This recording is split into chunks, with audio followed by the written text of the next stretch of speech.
Oke, selamat datang teman-teman semua di podcast Arahkan yang terbaru kali ini. Untuk tema kali ini yang akan saya angkat adalah masih membahas tentang pertanyaan, respon dari followers, subscriber, member yang ada di dalam komunitas tentang gimana cara saya untuk meriset ide-ide konten yang tertarget. Dan itu setiap hari ada aja. Bahkan sehari lebih dari 1-2 konten yang saya posting di seluruh sosial media saya, mulai dari YouTube, Instagram, TikTok, Facebook, dan lain sebagainya. Dan juga ada di dalam komunitas. Itu gimana caranya saya riset ide konten.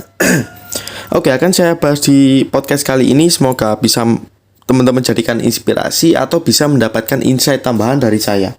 Yang saya lakukan yang pertama adalah saya menggunakan Brain Creator Book. Oke, udah clear. Kalau misalnya saya bukan content creator, saya nggak akan pakai Brain Creator Book. Karena saya adalah content creator, si pembuat konten, maka saya harus punya nih notebook terlengkapnya, satu-satunya di Indonesia untuk content creator, yaitu Brain Creator Book. Karena di Brain Creator Book sendiri sudah disediakan 90% ya, saya jamin akan banyak action menulis, mengonsep, membuat sebuah gambaran, mendesain konten, mencari konten, dari tahapan pra bikin konten, aktivitas bikin konten, sampai pasca bikin konten, itu semuanya ada di Brain Creator Book. Jadi yang saya lakukan untuk meriset ide konten, saya menggunakan Brain Creator Book seri 1, di mana seri 1 salah satu cue card ataupun modulnya adalah Content Research Framework. Ini saya buat sendiri karena saya juga melakukan hal ini. Karena untuk mendapatkan ide-ide konten yang tertarget, maka saya menggunakan 4 elemen ini, sehingga saya menemukan sebuah titik X. Nanti akan saya jelaskan. Ada 4 lingkaran terpisah yang saling menghubung dan juga saling numpuk, kayak gitu ya.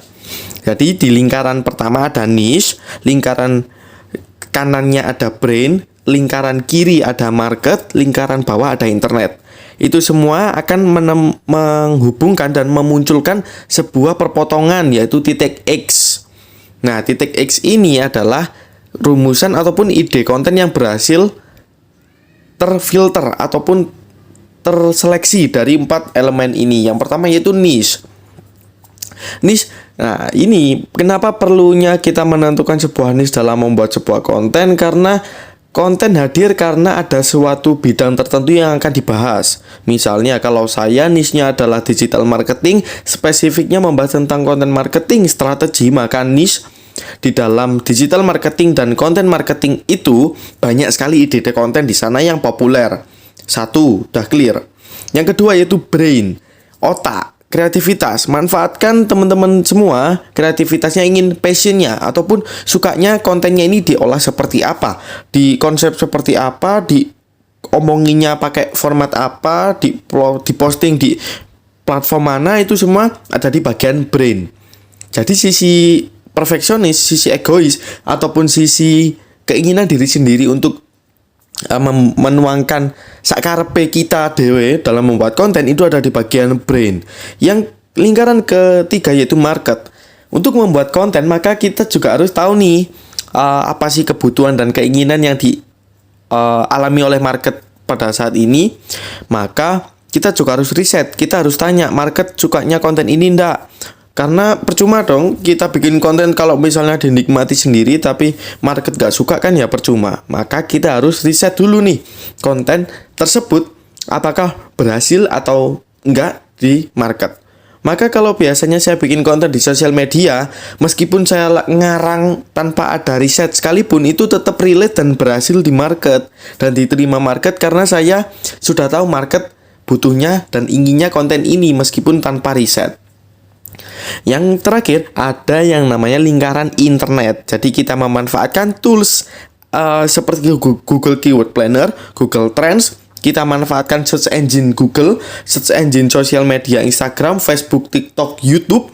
atau kita juga bisa lihat dari kompetitor yang ada di sosial media, di platform lain, atau kita ubah dari kita cuplik artikel yang ada di sosial media di Google, kita jadikan konten video, itu juga bisa. Tinggal disesuaikan teman-teman mau pakai adaptasi cara yang mana. Setelah itu ntar dari keempat lingkaran, mulai dari niche, brand, market, dan internet akan bertemu di perpotongan titik X itu tadi. Akhirnya saya bisa menemukan konten-konten yang berhasil saya action dan itu diterima oleh market saya. Jadi kurang lebih kayak gitu ya teman-teman. Content Research Framework ini sudah ada di Brain Creator Book seri 1. Jadi saya sarankan buat teman-teman semua kalau misalnya mau cari tahu sendiri gimana mendapatkan ide-ide konten yang tertarget dan pasti ada peminatnya, silakan gunakan Content Research Framework ini. Oke, terima kasih. Sampai jumpa di podcast Arahkan selanjutnya dan semoga bermanfaat.